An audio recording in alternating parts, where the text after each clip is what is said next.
인생을 망치는 네 가지 못된 마음, 오늘 공명지조라는 제목으로 말씀을 드립니다. 자, 제가 문제를 하나 낼 테니까요, 여러분께서 속으로 답을 한번 해보시기 바랍니다. 객관식입니다. 자, 여러분께서 최근에 잘 드셔서 살이 좀 쪘습니다. 그래서 살을 빼려고 운동을 열심히 하는데 살이 잘 안 빠집니다. 그런 가운데 어느 모임에 갔는데 여러분, 친구가 살을 쏙 빼갖고 날씬한 몸으로 모임에 왔습니다.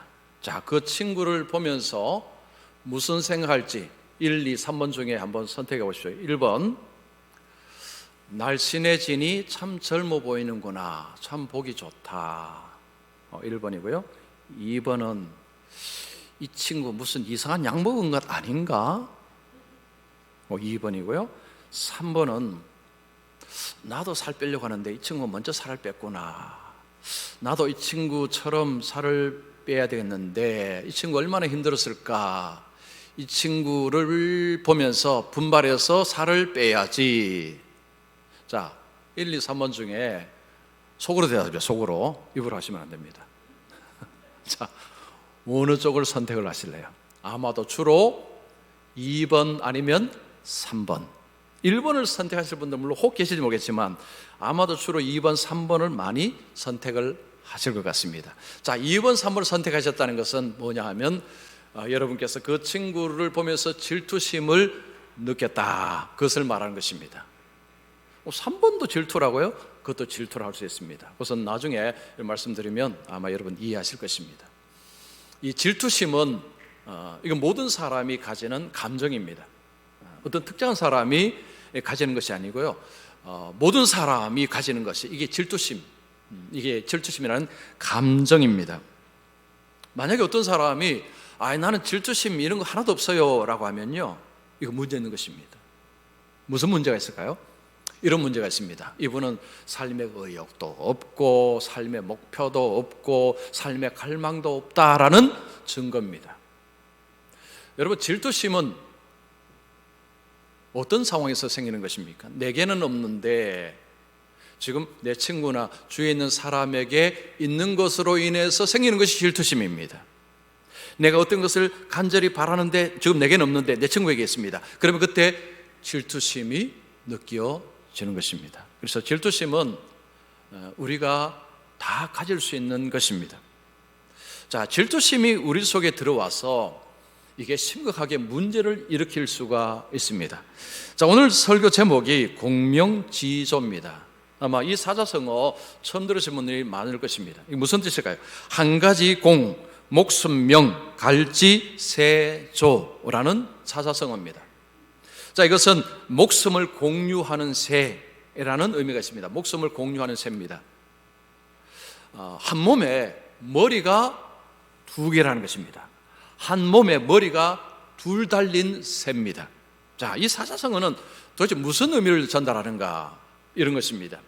자, 어느 날 머리 하나가 맛있는 열매를 혼자 먹었습니다. 다른 머리가 그것을 보고는 질투심을 느꼈습니다. 그리고는 어느 날 그 다른 머리에게 독이 든 열매를 먹게 했습니다. 옆에 머리가 독이 든 열매를 먹고 죽었습니다. 어떻게 됐을까요? 자기도 죽었습니다. 이게 바로 이 사자성어의 의미입니다. 질투와 시기가 다른 사람도 죽이고 자신도 죽인다, 자신도 죽는다, 이런 의미가 여기에 들어 있습니다. 자, 성경에도 이 시기 질투가 자신과 다른 사람을 힘들게 한다, 고통스럽게 한다라는 의미가 있습니다. 자, 오늘 본문에 보시면 평온한 마음은 육신의 생명이나 시기는 뼈를 썩게 하느니라. 자, 시기, 이 시기가 뼈를 썩게 한다는 것입니다. 뼈를 썩게 한다는 것은 육신을, 힘을 약화시키는 것입니다. 마음이 평온하면 육신에 힘을 얻지만 시기 질투가 들어오면 육신이 골골해진다는 거죠. 힘들어진다는 것입니다. 자, 이 말씀 보면 시기 질투는 그냥 나에게만 고통을 주는 것 같지만 우리가 성경을 보면 사실은 이 고통이 나에게만이 아니고 연결이 되어 있습니다. 다른 사람도 같이 고통을 줍니다. 여러분, 시기와 질투가 왜 이런 일을 하는지, 그리고 이것을 막으려면 우리 어떤 삶을 망치게 하는 것을 막으려면 어떻게 해야 되는가, 오늘 이 말씀 드립니다. 자, 첫 번째입니다. 질투가 마음을 장악한다면 자신과 타인을 해칠 수 있다. 해치다라는 단어 적으시면 됩니다. 여러분, 질투가 우리의 마음을 장악을 한다는 것, 이게 중요합니다.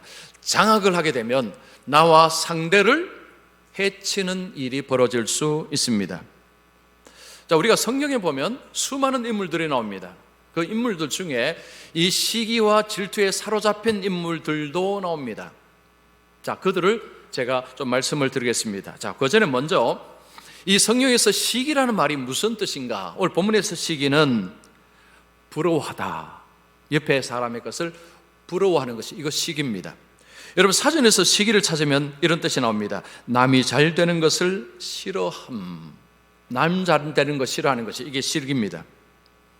여러분, 이 속담이, 이 뜻을 전하는 속담이 하나가 있습니다. 사촌이 땅을 싸면 배가 고프다. 네. 배가 고프답니까? 아프답니까? 배가 아프다죠. 여러분, 배고픈 것은 참아도요, 배 아픈 것은 못 참습니다. 사촌이 땅을 사면요, 참기 어렵습니다. 이런 말을 우리가 많이 씁니다. 무슨 의미일까요? 우리가 공감한다는 것이죠. 우리 모두가 공감한다는 것입니다. 자, 그러면 성경에서 이 시기와 질투에 사로잡혀서 자신도 남도 해친 사람, 여러 사람이 나오는데 대표적으로 딱 꼽을 수 있는 사람은 사울입니다. 사울. 여러분, 사울이 누굽니까? 이스라엘의 초대 왕입니다. 이 사울이라는 사람은 시기, 질투, 딱 그 낙인을 찍을 수 있는 사람이 사울입니다. 여러분, 사울이 시기, 질투를 한 상대가 누굽니까? 다윗입니다. 그 당시에 다윗은 목동입니다. 사울은 왕입니다. 왕이 한 목동을 질투를 했습니다. 여러분, 왕이 왜 목동을 질투를 했을까요? 물론 이유가 있겠죠. 처음부터 사울이 다윗을 시기 질투한 것은 아닙니다. 어떤 사건 이후로 사람들의 말로 인해서 사울의 마음속에 시기 질투심이 들어온 것입니다. 그리고 그의 마음을 장악을 해버렸습니다. 자, 어떤 사건입니까? 블레셋이 공격해 왔습니다. 이스라엘은 그 블레셋의 공격 앞에서 아무 힘을 못 씁니다. 왜냐하면 그 블레셋의 장수가 어마어마한 인물이기 때문입니다. 그 인물이 누구입니까? 골리앗입니다. 그 골리앗 앞에서 이스라엘은 그냥 뭐 어떻게 할 수가 없습니다. 그냥 무기력하게 있었습니다. 다윗의 형들을 보러 왔다가 그 모습을 보고는 하나님을 모욕하고 이스라엘을 모욕하는 그 골리앗 앞에 당당히 섰습니다. 물맷돌로 골리앗을 쓰러뜨렸습니다. 이 사건이 일어난 이후에 백성들은 다윗을 높이기 시작했습니다. 다윗을 칭송하기 시작했습니다. 이스라엘 군대가 예루살렘으로 들어옵니다. 여인들이 소리를 칩니다. 사울이 죽인 자는 천천히요, 다윗이 죽인 자는 만만이로다. 사울이 이 이야기를 들었을 때 시기심, 질투심이 가슴으로 확 들어온 것입니다. 그리고 그의 마음을 장악을 해버렸습니다. 사울도 높였습니다. 그런데 여인들은 다윗을 더 높였습니다. 사울은 천천히요, 다윗은 만만이로다. 사울은 그때부터 다윗을 주목해서 보기 시작합니다. 경쟁 상대로 여긴 것입니다. 시기와 질투가 마음을 장악을 하게 되면 그 다음에 나타나는 현상들이 있습니다. 가만히 있지를 못한다는 것입니다. 여러분, 시기와 질투가 우리의 마음을 장악하게 되면 가만히 앉아서 상대가 망하기를 바라지 않습니다. 내가 적극적으로 나서서 행동하기 시작합니다. 그리고 표시를 내지 않습니다. 숨깁니다. 시기 질투하는 사람은요, 나 시기 질투한다 이렇게 하는 사람은 아무도 없습니다. 다 숨깁니다. 그리고는 은밀하게 일을 하기 시작합니다. 사울은 다윗을 군대 장관으로 임명합니다. 이걸 보면 사울이 다윗을 아끼는 것처럼 보이지만 전혀 그렇지 않습니다. 나름대로 이유가 있습니다. 가까이 오게 해서 창으로 던져 죽이려고 한 것입니다. 다윗은 피했습니다. 자, 그 다음에 사울은 다윗에게 딸을 주겠다고 합니다. 다윗은 나는 그럴 자격이 없다고 이야기합니다. 그때 블레셋 사람 100명을 죽이고 오면 사위로 삼겠다고 했습니다. 이유가 있었습니다. 너가 블레셋 사람 100명하고 싸우면 블레셋 사람에게 너는 죽을 것이다, 그 생각하고 그렇게 한 것입니다. 그런데 다윗은 200명을 죽이고 왔습니다. 이 일 이후로 사울은 더욱 증오를 했습니다. 더 분노를 했습니다. 그리고 신하들에게 다윗을 죽이라고 공개적으로 명령을 했습니다. 그때부터 사울은 다윗을 죽이려고 추격하고 다윗은 도망을 다닙니다. 결국 실패했습니다. 하나님이 다윗을 보호하셨습니다.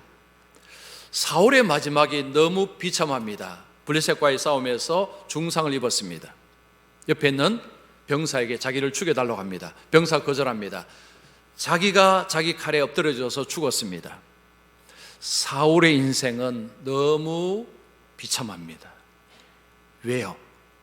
시기와 질투에 휩싸여서 살았기 때문입니다. 그 자신의 인생을 망쳤습니다. 다윗도 너무너무 힘들게 했습니다. 여러분, 성경에는요, 이런 개인이 질투해서 자기도 다른 사람도 힘들게 한 사람이 있지만 한 무리의 사람이 집단적으로 시기 질투를 해서 상대방을 죽인 사건이 있습니다. 성경에 그런 게 어디 있을까요? 신약성경에 나옵니다. 그들이 누구일까요? 종교 지도자들입니다. 예수님 시대의 바리새인, 서기관, 제사장들, 그들을 말합니다. 그들이 예수님을 시기 질투했습니다. 자, 왜 그랬을까요? 예수님이 등장하고 민심이 예수님께로 쏠리기 시작했습니다. 사람들이 예수님께로 가서 예수님을 추종하고 예수님을 칭송하고 그렇게 합니다. 지금까지 본인들이 그것을 받았는데 본인들이 받던 칭송과 본인들이 받던 인기가 예수님께로 향하자 질투심이 생긴 것입니다. 그리고 예수님은 그들의 권위를 허물어뜨렸습니다. 그 권위 밑에는 위선이 깔려 있었기 때문입니다. 그들이 경고한 그 성을 예수님은 허물어뜨렸습니다. 그들은 분노했습니다. 결국은 예수님을 죽이기로 모의를 했습니다. 그리고 빌라도 법정에 고발을 했습니다. 빌라도가 재판을 하는데 아무리 봐도 예수님에게는 죄가 없습니다. 빌라도는 알고 있었습니다. 이들이 시기 질투로 예수님을 죽이려 한다는 것을 알고 있었습니다. 자, 마태복음 27장 17절 18절 우리 같이 읽습니다. 시작. 그들이 모였을 때 빌라도가 물어 이르되 너희는 내가 누구를 너희에게 놓아 주기를 원하느냐, 바라바냐 그리스도라 하는 예수냐 하니 이는 그가 그들의 시기로 예수를 넘겨준 줄 알미더라. 빌라도는 예수님을 재판하면서 예수님께는 죄가 없다는 것을 알고 있었는데 이 종교 지도자들이 예수님을 죽이려고 시기 질투하면서 이렇게 한 것을 알고 있었는데 예수님을 석방하지는 못합니다. 민심이 두려워서 결국은 십자가형을 선고를 합니다. 하나님의 뜻은 이루어졌습니다. 그런데 그때 그 일에 동참한 바리새인들, 서기관들, 이들은 구원의 문을 자기가 닫아버렸습니다. 그들은 자기 길을 자기들이 막아버렸습니다. 엄청난 잘못을 행한 것입니다. 이 시기 질투가요, 우리의 마음을 장악을 하게 되면 이거 정말 위험합니다. 여러분, 세상에도 이런 일들이 종종 벌어집니다. 2016년 1월 5일달 5일자 신문에 난 기사 하나 소개합니다. 자, 중국에서 어떤 여인이 7개월 된 조카에게 순을 먹여서 죽이라는 사건이 있었습니다. 7개월 된 조카에게 순을 먹인 것입니다. 2015년 12월 25일, 26일입니다. 이 가족이 모였답니다. 중국에서는 가족이 모였는데 모여서 이렇게 같이 있다가 그 조카의 부모가 잠시 자리를 비우고 방 안에 아무도 없었는 것 같습니다.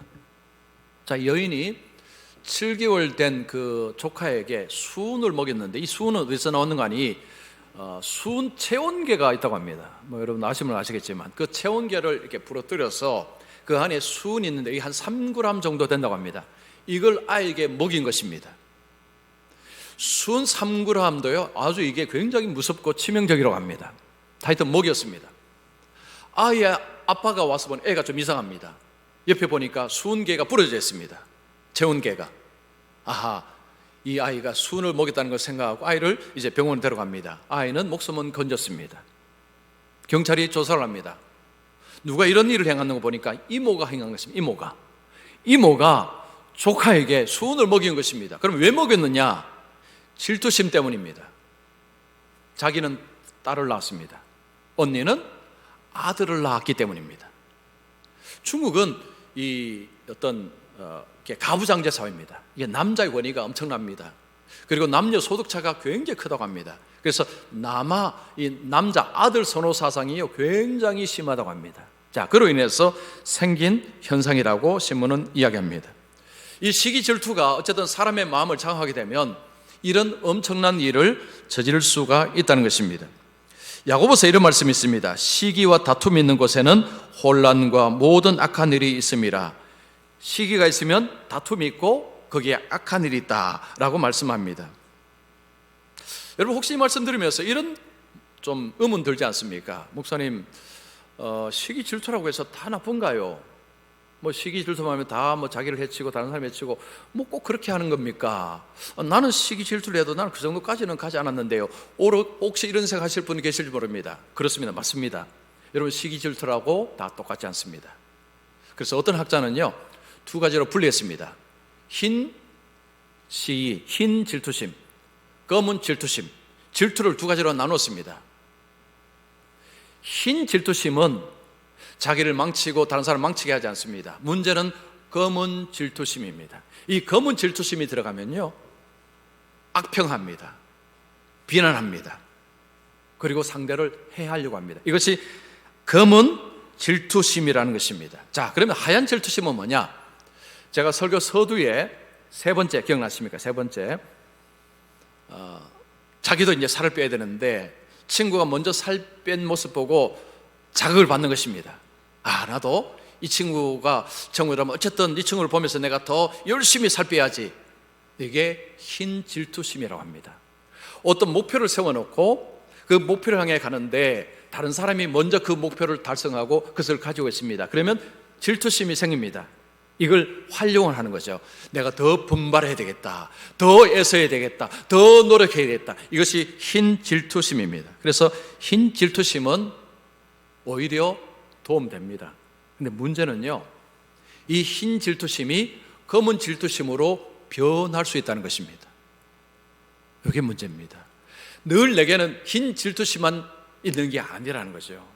이게요 검은 질투심으로 바뀔 수가 있다는 것입니다. 그러면 이걸 막아야 됩니다. 이거 어떻게 막으실래요? 자, 2번째입니다.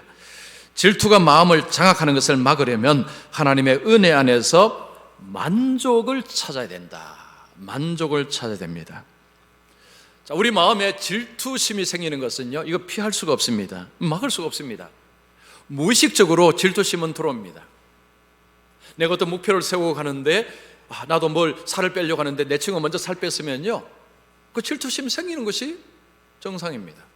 자, 그러면 여러분 질투 시기가 생기는 토양이 뭘까요? 비교입니다.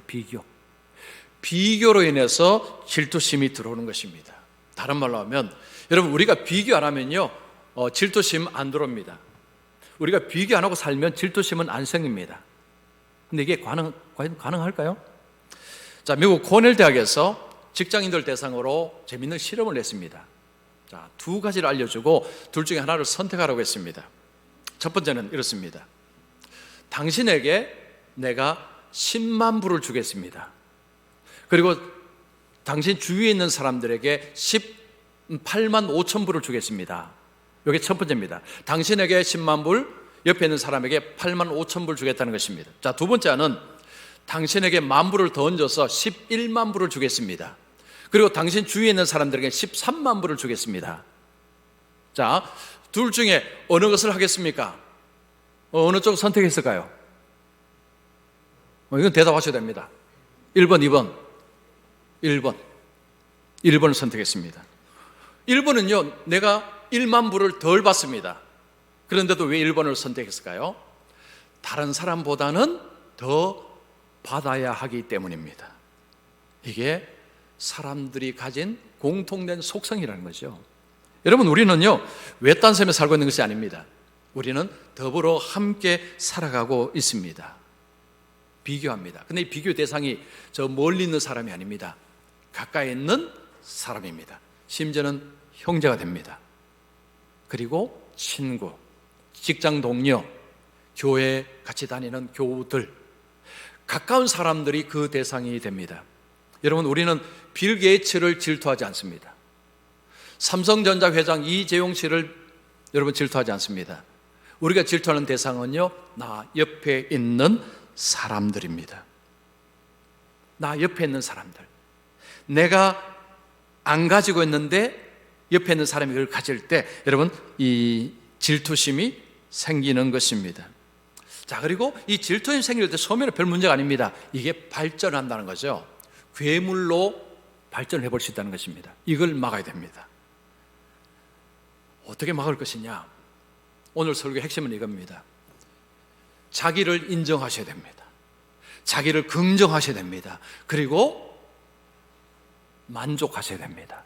지금 자기로 만족하셔야 됩니다. 자기로 인정, 긍정, 만족해야 됩니다. 이거 안 되면 해결 못 합니다. 여러분, 시기와 질투를 한다는 것은 불만족스럽다는 거죠. 내가 조금 가져야 되는데 내 친구 가졌습니다. 그래서 질투심이 생기는데 그 무엇입니까? 불만족입니다. 친구를 보면서 친구 좋겠다, 저렇게 살을 빼서 좋겠다, 친구는 저렇게 해서 좋겠다, 자식이 어떻게 대학에 들어가서 좋겠다, 좋겠다. 나는 적이 없는데 불만족인 것입니다. 이 불만족 상태가 깊어지면 시기 질투는 우리의 마음을 장악을 하게 되는 것입니다. 혹시 여러분 가까운 사람에서 질투심이 생겼을 때 여러분 이렇게 하십시오. 요건 여러분 지금 주무신 분들 다 깨십시오. 다 깨십시오. 사람은요, 내가 겉으로 볼 때는 저 친구 저거 가졌으면 좋겠다, 저 차에 있어서 좋겠다, 저 참 얼마나 행복할까, 그렇게 생각이 들죠. 만구 내 생각입니다. 내 생각이라는 거죠. 여러분, 사람은 문제없는 사람은 아무도 없습니다. 약점 없는 사람 아무도 없습니다. 삶에 고통 없는 사람 한 명도 없습니다. 이 세상은 죄 많은 세상입니다. 그리고 우리는 전부 죄인입니다. 여러분, 사람 보일 때 내게 없는 것 갖고 있으니까 저 사람 얼마나 행복할까, 얼마나 좋을까라고 생각 들죠. 그건 만구 자기 생각입니다. 현실은 전혀 그렇지 않습니다. 여러분이 모르는 고통이 그분에게 있습니다. 여러분들이 모르는 문제가 그분 속에 반드시 있습니다. 그래서 사이러스는 사람이 이런 재미있는 표현을 썼습니다. 우리는 다른 사람이 가진 것을 부러워하지만 다른 사람은 우리가 가진 것을 부러워한다. 이건 여러분 한번 적어 놓으시면 좋아요. 다시 불러드릴까요? 우리는 다른 사람이 가진 것을 부러워하지만 다른 사람은 우리가 가진 것을 부러워한다. 우리는 어떤 사람 보고 참 부럽다 하는데 정작 나를 부러워하는 사람도 있습니다.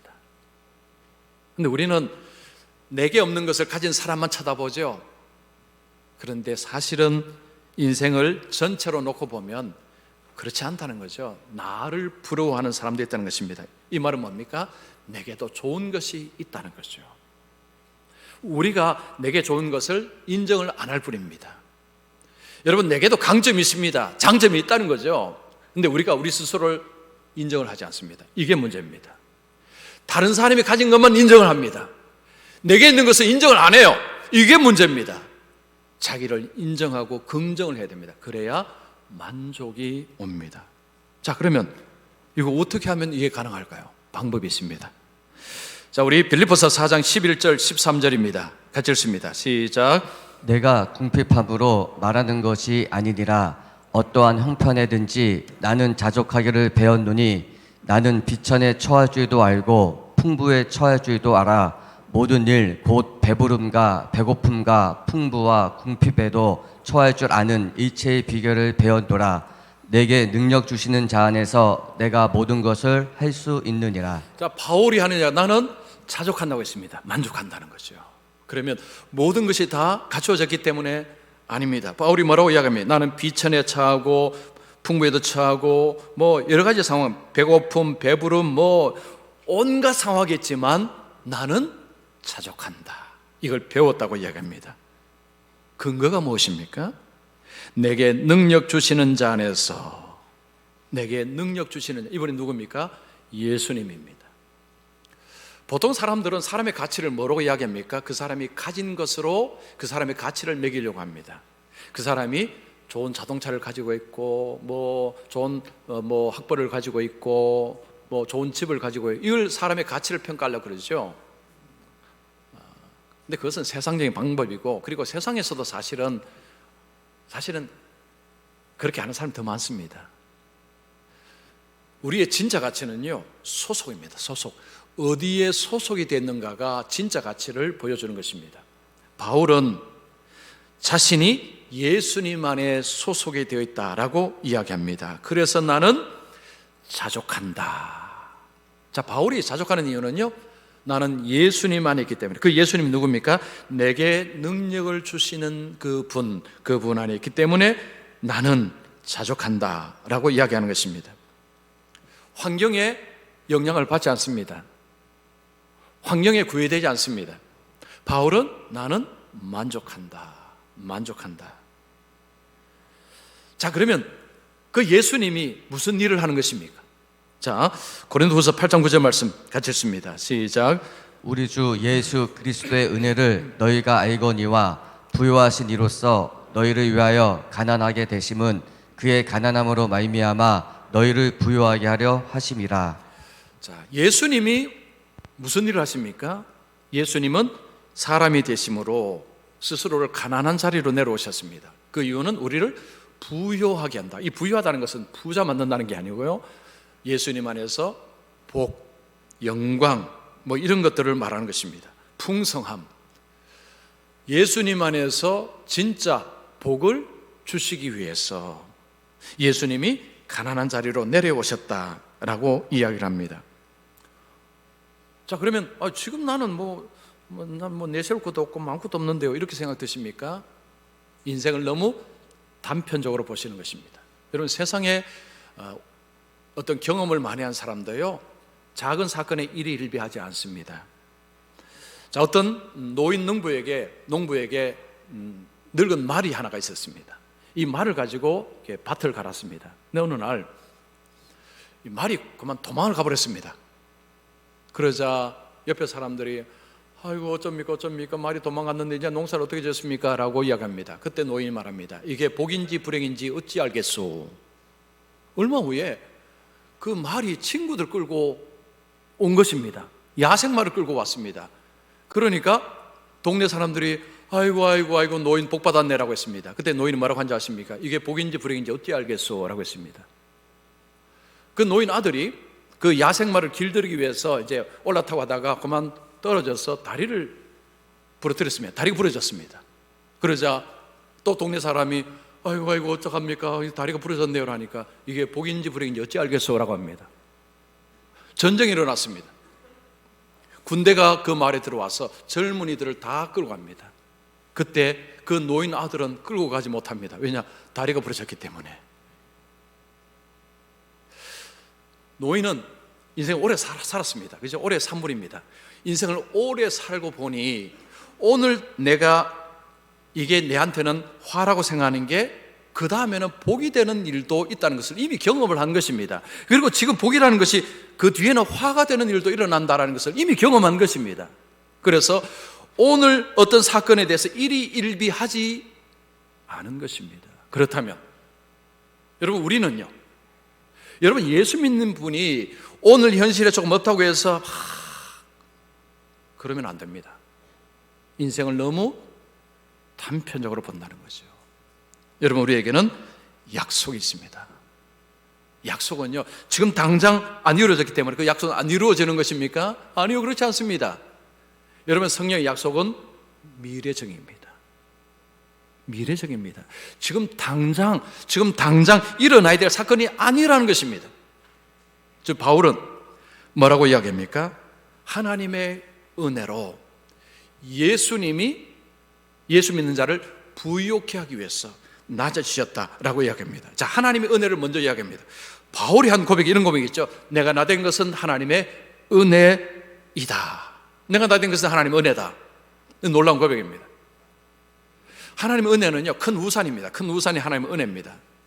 그 하나님의 은혜 속에 뭐가 있는 거 보니까 예수님이 계십니다. 그 예수님 뭐 하십니까? 우리를 부요하게 하신다는 것입니다. 그게 약속입니다. 그러면 오늘 지금 당장 내게 없어서, 근데 친구에게 있습니다. 시기 질투가 일어나서 뒤에서 험담하고 하는 일을 하지 않습니다. 할 필요가 없습니다. 왜냐? 지금은 내게 없고 내 친구에게 있어서 시기심이 발동할 수도 있습니다. 그러나 그것 때문에 친구를 험담할 필요까지는 없습니다. 왜냐? 예수님 계시기 때문에, 하나님의 은혜가 있기 때문입니다. 그러면 내 자신을 긍정할 수 있습니다. 여러분, 인정하실 수 있어요. 만족이 가능합니다. 내게 지금 좀 부족합니다. 그래도 만족하실 수 있습니다. 왜냐? 하나님의 은혜가 있기 때문입니다. 여기서는 아멘도 하시면 좋은데요, 여러분, 하나님의 은혜가 있기 때문에 우리는 만족할 수 있습니다. 그러면 목사님 만족하세요? 저 만족합니다. 우리 장로님들이 다 아실 겁니다. 제가 만족한다는 거. 장로님들이 아신다는 거, 이거 진짜라는 말입니다. 뭐 제가 다 있어서 만족하겠습니까? 아닙니다. 그죠? 하나님의 은혜가 있고 예수 그리스도가 우리 속에 계시기 때문에 나를 긍정할 수 있습니다. 인정할 수 있습니다. 그리고 만족할 수 있습니다. 저는 우리 성도님들이 하나님의 은혜 속에서 자기를 인정하시고 긍정하시고 만족하시기를 축원합니다. 내게 없는 것 옆에 친구나 뭐 동창이나 아니면 옆에 사람이나 아니면 같은 교회 사람이 가지고 있어서 내가 두고 보자, 내가 가만두라. 네, 그렇게 하지 마시고, 그죠? 그분에게도 내 모르는 어려움이 있을 것이다. 그분에게도 남 모르는 고통이 있을 것이다. 여러분 생각하시면 맞습니다. 그러면요, 그 시기 질투가 도를 넘어가는 데 있어서 막을 수 있습니다. 그래서 늘 우리 하나님 안에서 긍정하시고 인정하시고, 그래서 만족하셔서 우리 주님 안에서 감사하고 늘 하나님의 은혜를 찬송하는 우리 성도님들 되시기를 축원합니다.